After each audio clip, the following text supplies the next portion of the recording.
buồn trăng lên đừng họ đi người ta này con này người ta mà người ta mà không hả được xoay chứ ai cái đập vào tay thì này thời gian này con này này hai cái này tao trả tiền cái này đi vào lòng tao ta mà con nào con này phải ôm này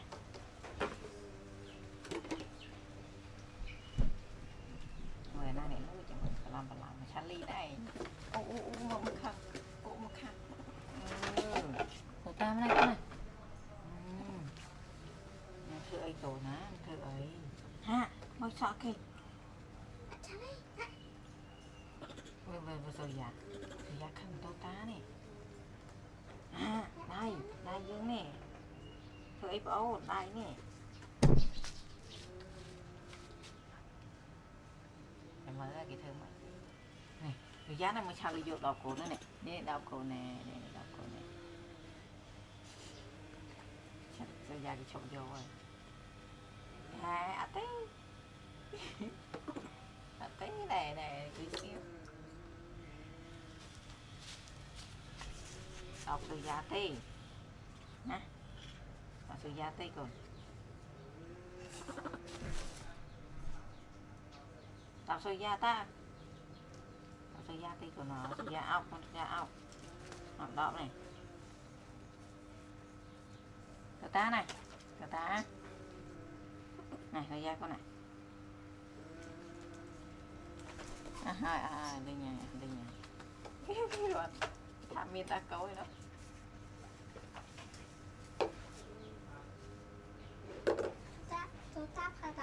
này tao ta này cái này thì sao lại gì quy sông mau gió tao ta cái vô sơ dạ thầy vô thấy cái thời cái cười yên kì cái ngoài đây cái thời kỳ út tới tự cười đây nữa con nó còn không chăm mặt lục này à mẹ thay mà lấy cái này việc thằng chạy cái nào đi chăm cứ chăm xanh mà xanh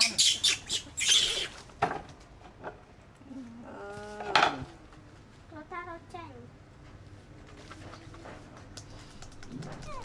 nó chơi này mày chơi nó đây chơi chăm ngồi được khăm phổ ổn á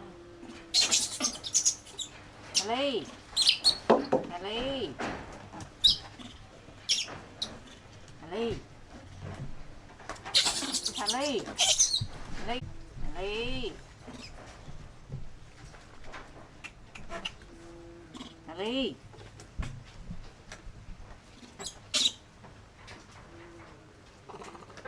học ổn rồi ta mới ổn rồi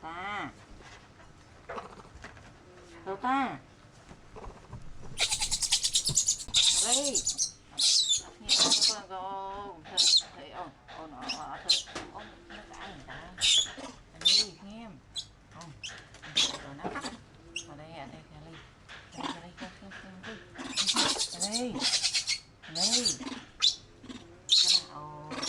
ở đây này Ly này con này mama con này người ta thì đó mà nào mà nó đau còn lên nó yếu mà nè đau của nó đây lên nào mày con mày đâu ta kì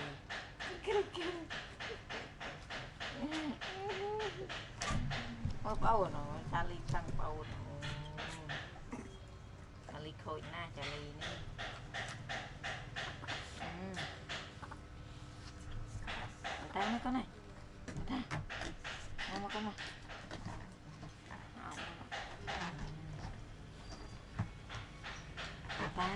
cuối nó con ạ.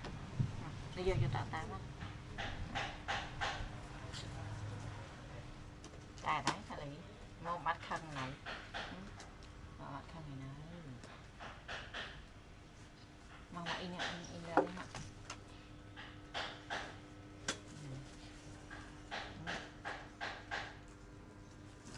Người tao bội.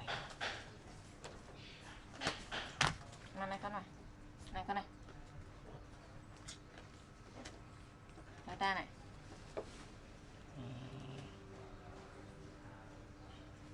Mà in không?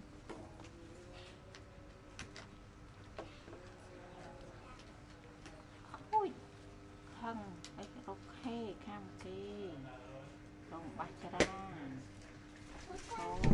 Đi. Đi nè.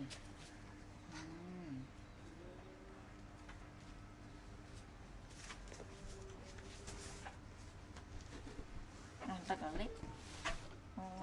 Lít ngon. Đó.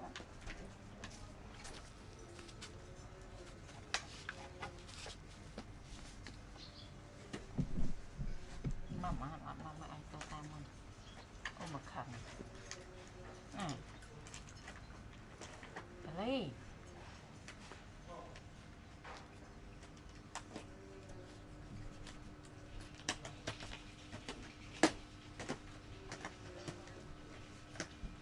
Cái chai ta, cúi cho nó. Khôi này. Cái khẩn cả nào.